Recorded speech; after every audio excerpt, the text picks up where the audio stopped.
Hi guys, welcome back and welcome to the social studies lesson today. I think you guys are going to really enjoy this one. Should be super fun. We're going to be talking about timelines today. So let's go ahead and get started. So my goal for each of you guys today is I want you to be able to create a timeline about important events in your life. I also want you guys to be able to understand how a timeline helps us learn about history. Okay, so let's get started with what is a timeline. Maybe some of you guys know, maybe you've seen one before, but maybe you haven't. So I provided my own little example here of a timeline that you guys can look at, and then we're going to get into the definition.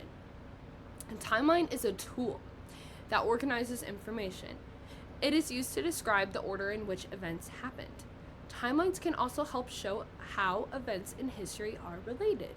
So, as you can see here, I just made a little timeline of my life.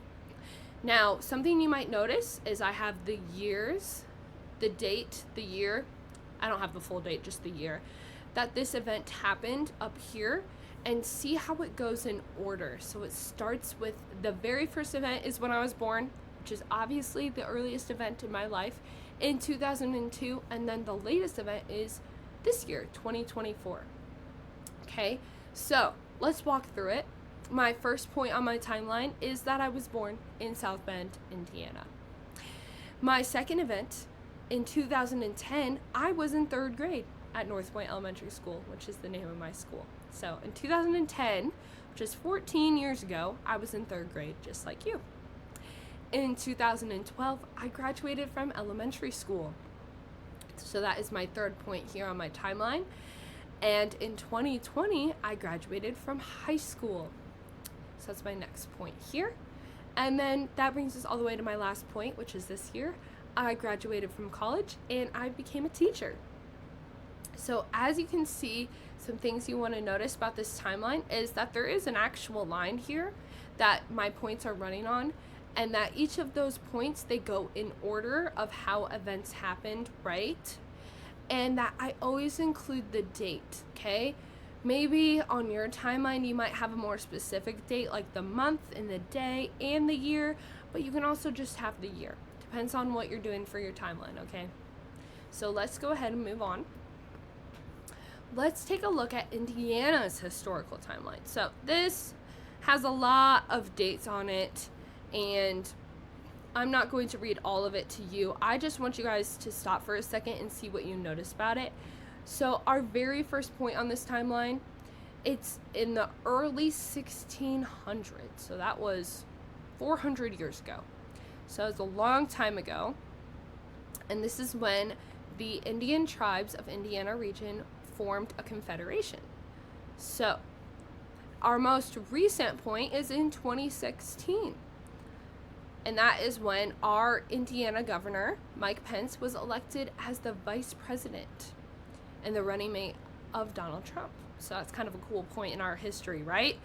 Now notice how this timeline, the points, they go in order. So we have 1600, 1679, 1732, 1763, all the way up to 2016, okay? Also, another thing I want you to notice is in my timeline, I had the points running horizontal, so this way, and this one has them running vertical, up and down.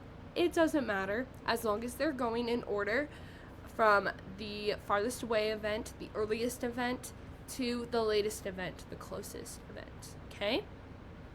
So, if you want to stop and read and learn a little bit more about Indiana, feel free, but I just wanted to provide this so that we can see how this helps us in our history. Okay, moving on. Now we're going to look at a timeline for Upland, Indiana, okay? So, the first thing we're going to do is we're going to look at the major events that took place here. From there, we're going to look at creating a timeline. Then you are going to choose 5 events in your own life, like I did at the beginning, and you are going to create your own timeline using TimePath, which I will talk about a little bit more later. So first, let's look at Upland, okay? So, the Upland, Indiana timeline. Now, once again, as you can see, my points are going horizontally here. My earliest point is in 1830, which was about 200 years ago. And then my latest point is actually in 1893. When I was doing my own little research on Upland, there was not a ton of events because Upland is kind of a small town. So I just included the most important ones, okay? So in 1830, this land for Upland was purchased by John Oswald. So that was an important event because this is when the town began to be established, okay? Before then, it was just land.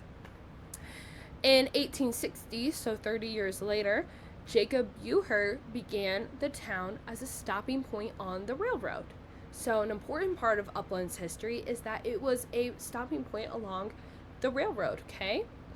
In 1880, the population reached 150 people and included a school and 2 churches. So this is when the town really became a town and not just a bunch of land with a couple people living on it. In 1886, there was a gas boom discovered in Upland, which started to put it more on the map and attracted more people to come here. In 1890, the Upland population grew to a population of 1,000. So that was important because it really just grew a lot from 1880 to 1890. A lot of people came here to live. In 1893, Taylor University moved to Upland, which was another major event because it brought more people here, okay? And Taylor University is still here today, which is where I attended college. So I also put a little fun fact that I found during my research here. Did you know that Upland got its name because it was believed to be the highest point on the railroad between Columbus, Ohio and Chicago, Illinois? So that's why it's called Upland. Very interesting.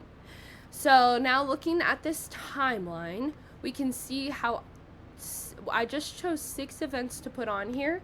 I have my date, and then I have a little explanation of what event happened on that date, okay?